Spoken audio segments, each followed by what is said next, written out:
बघा आता आज आपण इंग्लिशचं पझल सोडवणार आहोत.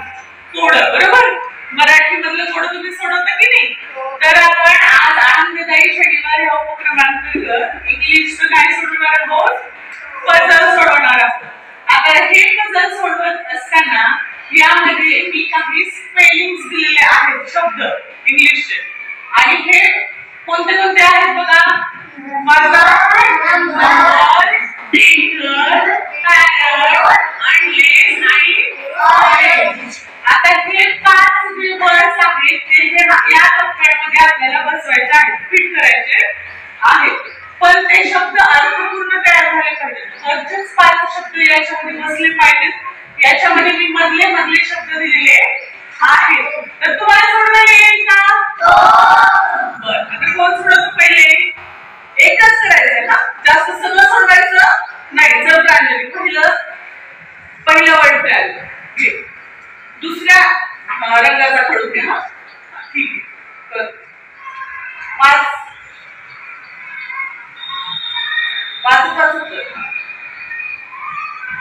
मोठ्याने वाचायचं. ठीक आहे. बरोबर आहे का रे? बरोबर आहे का? हो. Very good. सगळ्यांनी टाळ्या वाजवा. दुसरं कोण करतो? चल विद्या.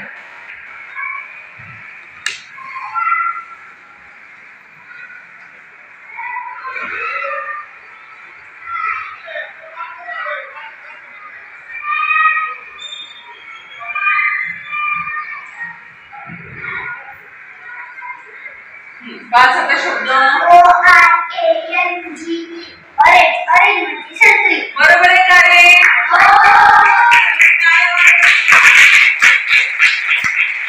आता तिसरा वर्ड कोण तयार करतो?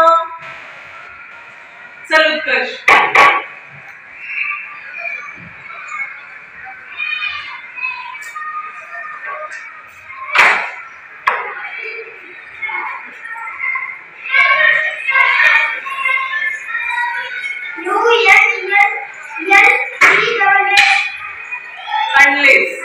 बरोबर आहे का रे?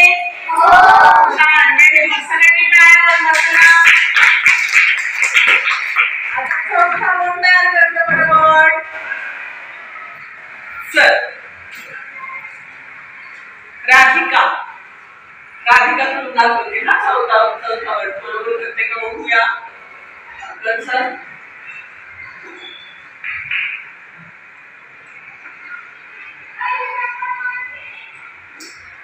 काय लिहिलं तू? पाच शब्द. Number. N U M B E R. Number. बरोबर आहे का रे? हो. वेरी जोरात काय करतो. लास्ट.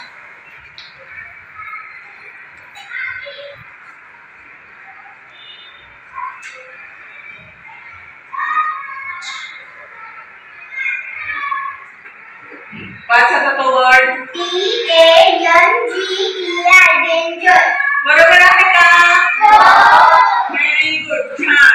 आता बघा एवढं सुंदर पझल तुम्ही सोडवले. त्यातून आपण बरेचसे शब्द शिकलेलो आहोत. तर असे वेगवेगळे कोडे तुम्ही घरी सुद्धा सोडवायचा प्रयत्न करायचा. याच्यात मजा पण आली की नाही आपल्याला? सोडवताना तुम्हाला थोडासा विचार करायला वेळ पण दिला होता. मग तुम्ही विचार करून ते छान वर्ड्स तयार पण केले. म्हणजे आपण खेळत छान वर्ड्स इंग्लिशच्या शिकलेलो आहोत.